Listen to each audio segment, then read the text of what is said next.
A entrevista ao vivo de hoje é sobre o Imposto de Renda de 2025 e para falarmos sobre o assunto, recebemos no estúdio Rafael Ribeiro, que é professor da Faculdade de Ciências Contábeis da UFO. Rafael, seja muito bem-vindo aqui no Informativo. Boa noite, Matheus. É sempre um prazer estar aqui falando com os telespectadores da TV Universitária. Obrigado e agradeço o convite. A gente que agradece. Para a gente iniciar nossa entrevista, primeira pergunta a respeito do prazo. Esse ano um pouquinho menor, mas na prática não tem muita diferença. Isso, né? Esse ano começou 2 dias depois, né? O ano passado foi dia 15 de março, esse ano a partir do dia 17 e finalizando no dia 30, né? Teve alguns dias aí de redução do prazo, mas o prazo é suficiente. Lembrando que antes da pandemia, o prazo era apenas em torno aí, no máximo, 60 dias. O período era início de março até final de abril. Aí, após a pandemia, ainda continuou esse prazo um pouquinho estendido. Com certeza. Rafael, em relação à declaração pré-preenchida, a gente tem um prazo também, dia 1º de abril, né, a chegada dela.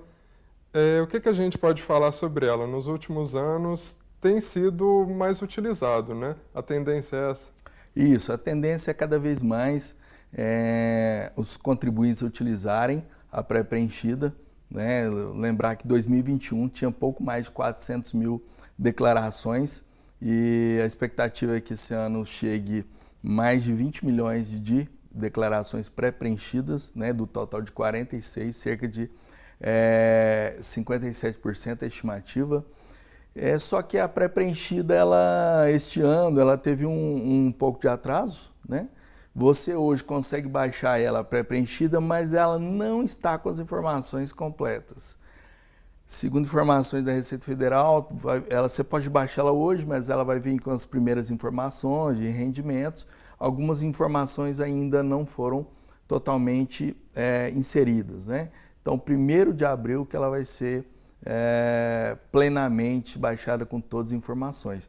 E a Receita Federal, cada ano que passa, ela vai cruzando mais dados, mais quantidade de informações, por exemplo, a DMED, né, a Declaração para a Área de Saúde, profissionais da área de saúde, de cartórios, declarações de e-social. Então, quanto mais vai passando a tecnologia, vai aumentando, vai facilitando a questão da utilização da pré-preenchida, os contribuintes vão optando por ela. Então, a tendência é que aumente ano após ano. Rafael, agora eu quero te perguntar uma coisa que muita gente está pesquisando. Quais são as mudanças para esse ano? As mudanças esse ano não foram tão expressivas igual nos anos anteriores, né? Esse ano foi mais mudanças pontuais. A primeira mudança relevante, destaque, é a questão da obrigatoriedade, questão dos rendimentos. O ano passado, a questão critério de rendimento tributável mínimo era 30.669, esse ano é 33.888, né? Então esse é o primeiro critério. Outra possibilidade, a novidade, né, é a questão de poder atualizar o valor dos bens imóveis. O ano passado você podia fazer isso com bens imóveis que estavam no exterior e esse ano você pode fazer isso com bens imóveis que estão no Brasil, porém você tem que pagar o imposto de renda, recolher 4% do valor dessa diferença de atualização. Isso permite, por exemplo, ajuda bastante a questão de um planejamento sucessório. Você vai ter que pagar o imposto no futuro, ou na venda, ou na transmissão, né? Isso aí reduz os encargos tributários futuros, você traz ele para o valor presente e permite uma organização melhor, né? E, por exemplo, também não é necessário hoje inserir o título de eleitor. Antigamente era necessário, né? Essa é uma novidade, essa não exigência, né? E nesse sentido aí as mudanças, as novidades foram bem, discretas em relação aos anos anteriores. Rafael, e quem precisa fazer a declaração? Tivemos mudança nisso também ou não? Quem precisa fazer a declaração, a questão dos rendimentos tributáveis aumentou, né? A questão de alguns critérios, hoje a obrigatoriedade além dos rendimentos tributáveis, a obrigatoriedade, quem tem propriedades acima de R$800 mil é obrigado, quem tem rendimentos isentos acima de R$200 mil é obrigado a fazer, né? E com isso você tem que observar se você enquadra nas situações. O produtor rural também teve, no caso, um reajuste no valor. Antes era 153 mil, agora é 169 mil, obrigatoriedade. Então, nesse sentido aí, tem que ser observado se quem não era obrigado, agora com essas mudanças passa a ser obrigado em função dessas novas atualizações, dessas novas situações. Rafael, falando em pessoas, né, que precisam fazer as declarações, né, do imposto, a gente foi à rua ouvir as pessoas, justamente as dúvidas que elas têm. Por isso eu te convido para a gente assistir uma primeira dúvida da população.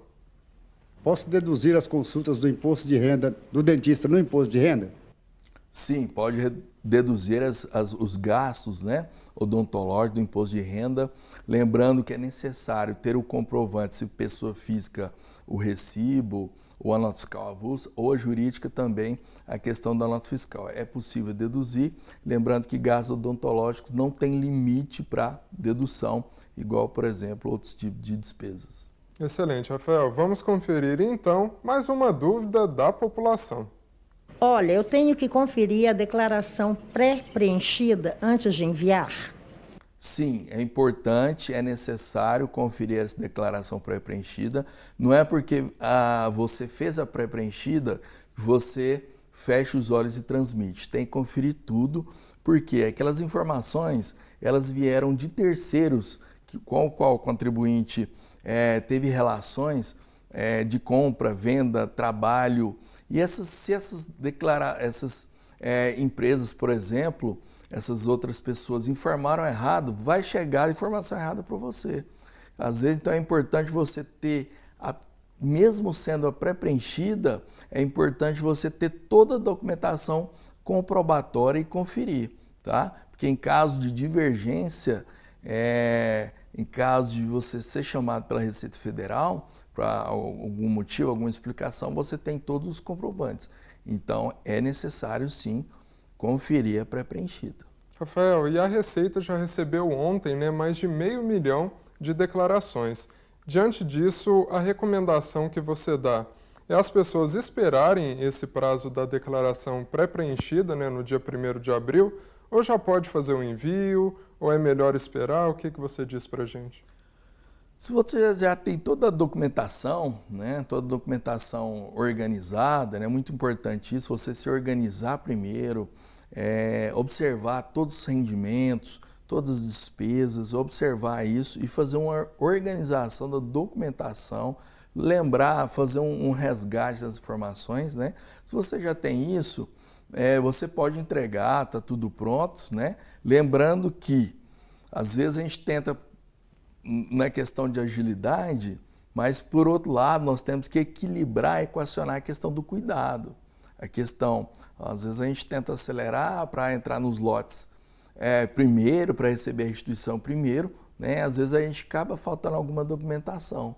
Então, se você não tem toda a documentação, se você pode esperar alguns dias, né? Se está com dúvida, então espera pré-preenchida, porque ali, às vezes, vai trazer informações que você não tinha o controle ou que você tinha esquecido, né? Mas se você traz um controle bem detalhado, mês a mês, documento a documento, né? Isso não vai fazer diferença.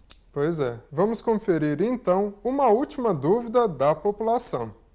Gostaria de saber se eu posso fazer a minha declaração de imposto de renda pelo celular. O equipamento é seguro? Pode ser? Sim, o equipamento é seguro. O app está disponível à Receita Federal, não é o imposto de renda a partir desse ano, ele foi desativado. Essa foi outra mudança, né, Rafael? Foi outra mudança, bem importante ter lembrado, Matheus. É o aplicativo da Receita Federal, né, no app, disponível. Lembrando que para ele trazer as informações completas também é somente a partir de 1º de abril. Você consegue baixar ele hoje, mas a partir de 1º de abril você vai conseguir fazer também, buscar as informações nele, conforme também no desktop também. Rafael, o que que você recomenda? É melhor fazer no computador, no celular? O que que é mais recomendado? Olha, se você tiver uma facilidade de lidar com o celular, né? Você tiver a documentação, for uma declaração mais simples, não tem problema algum fazer a declaração pelo celular. Mas agora, se a declaração for mais, tiver maior nível de detalhes, um maior nível de informações, né? Faça pelo computador e pelo PGD, porque pelo computador pode ser feito pelo meu imposto de renda, no computador ele pode ser feito, ele só não pode ser feito no app.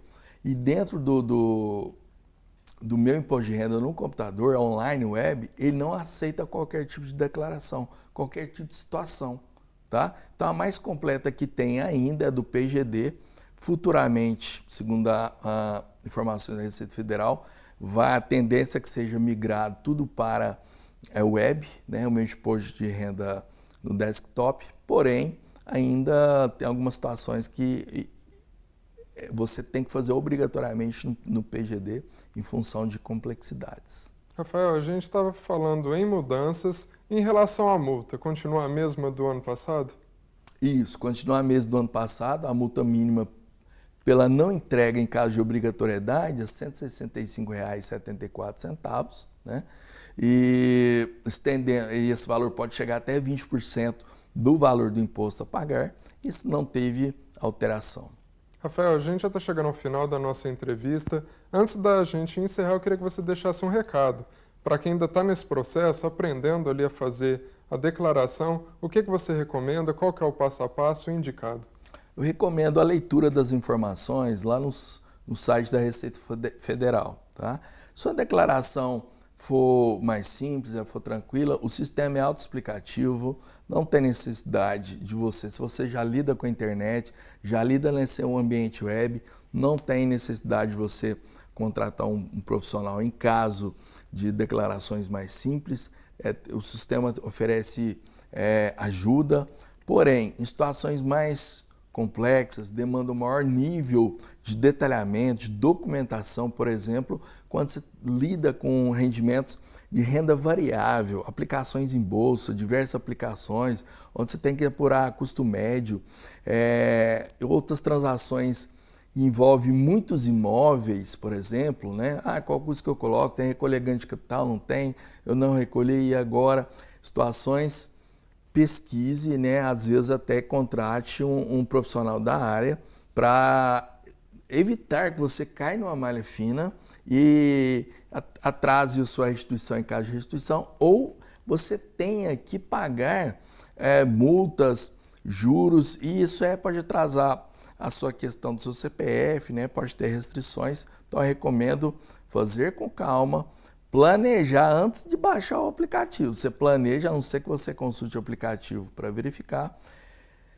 Planeje, organize, documentação pronta, verifica, leia bastante. Na dúvida, faça a consulta a um profissional da área, porque isso é muito importante, porque os cruzamentos da Receita Federal estão cada vez mais precisos. Então, deixa essa dica aí do planejamento e organização documental. Excelente, Rafael. Ótimas dicas. Muito obrigado pela sua participação aqui no Informativo. Eu que agradeço aí o convite, a oportunidade, estamos à disposição. Seja sempre muito bem-vindo.